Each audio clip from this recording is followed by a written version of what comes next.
So with that said, we have to get into what transpired last Friday. Last Friday morning, the Elimination Chamber Premium Live event, which I'm hoping does not catch on because it's not as catchy as pay-per-view, something we've been saying for decades at this point. But again, WWE likes to use their own terminology, leave them be. But my biggest fear happened. Like I mentioned on last week's show, I firmly believed the almighty Bobby Lashley should have retained his WWE Championship. Hindsight is 2020. Now we know that Bobby Lashley is not even going to be able to compete at this year's WrestleMania. He's going to be out for the next 4 to 6 months. That's what's being reported for shoulder surgery. So that's unfortunate on his behalf. But it does give him the luxury of coming back during SummerSlam season. And like I mentioned on last week's show, give us that true one-on-one, clean as a whistle match between Brock Lesnar and Bobby Lashley, where the Almighty finally beats the Beast Incarnate one-on-one, clean. No interference, no help from MVP, nothing, no appearance by Roman Reigns, nothing. And if you do that, WWE, if you do that, you've got another household name in Bobby Lashley. And that's what you should be building towards. But again, now we have to head into WrestleMania, where the most hyped up match, where the most feared match by a lot of wrestling fans out there, not just me, not just myself, is that title versus title contest between Brock Lesnar, current WWE Champion, facing off against the Tribal Chief and current Universal Champion, Roman Reigns, with Paul Heyman, the council, in the middle of it. And like I said, I've said this in the past, and I'll continue to say it. At this point, this is the best story that the WWE has told with Roman Reigns and Brock Lesnar. So on that basis alone, as a story guy myself, as an entertainment guy myself, I believe that this should headline WrestleMania. I just didn't think it should have been title versus title. Because then you devalue every single match under that card. Then you have to do what WWE is doing up until this point, which is just throw random stuff against the wall and hope it sticks.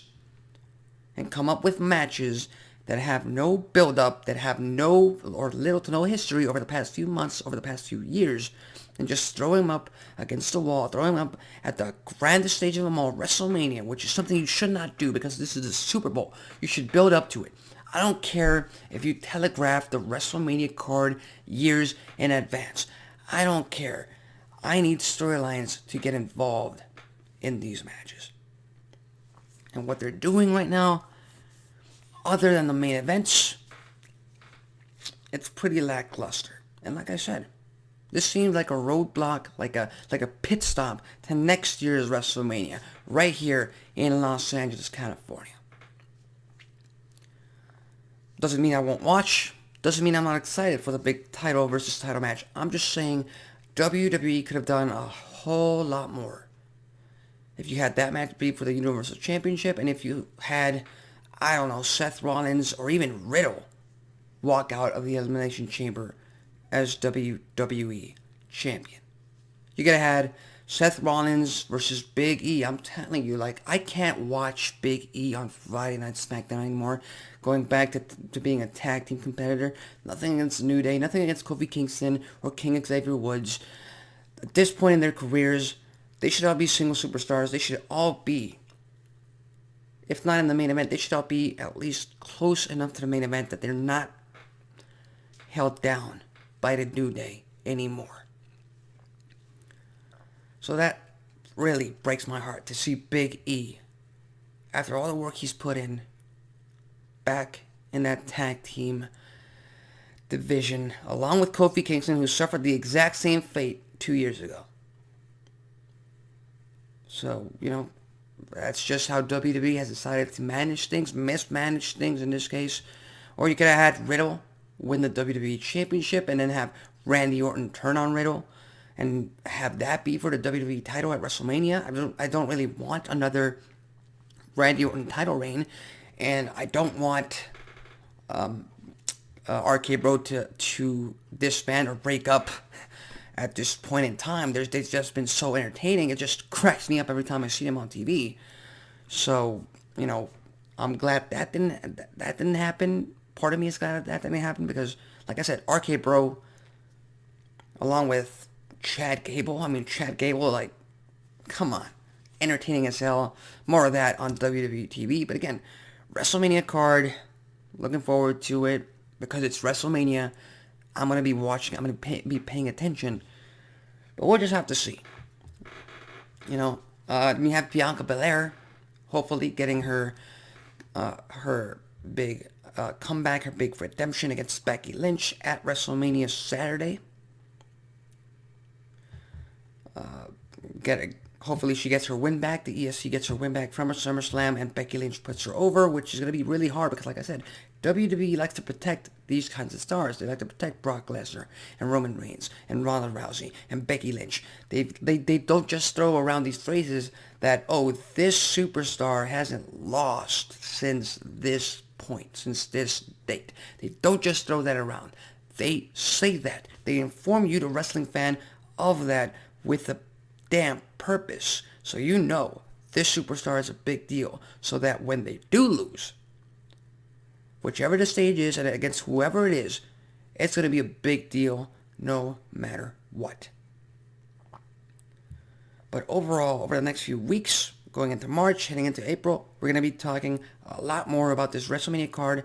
Hopefully it starts to shape up. Hopefully it starts to actually give us some interesting footnotes on the road to the biggest show of them all. But, other than the subpar to great show that subpar to good show that WWE gave us this past Friday night in Jeddah, Saudi Arabia. What are your thoughts heading into WrestleMania season? Do you agree with the current card as it stands? It seems we're getting the title versus title match. Becky Lynch versus Bianca Belair for the Raw Women's title. Ronda Rousey versus Charlotte Flair for the SmackDown Women's title.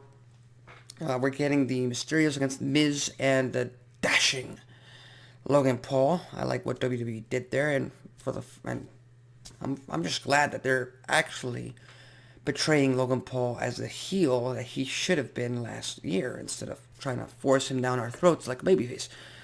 I think they're building up to Edge versus Damian Priest. It's either him or against the phenomenal AJ Styles. I really hope it's AJ, just because it's quite a dream match for me. But again, if it's Damian Priest, that does a hell of a lot to put over the United States champion, which is something WWE should be cognizant of.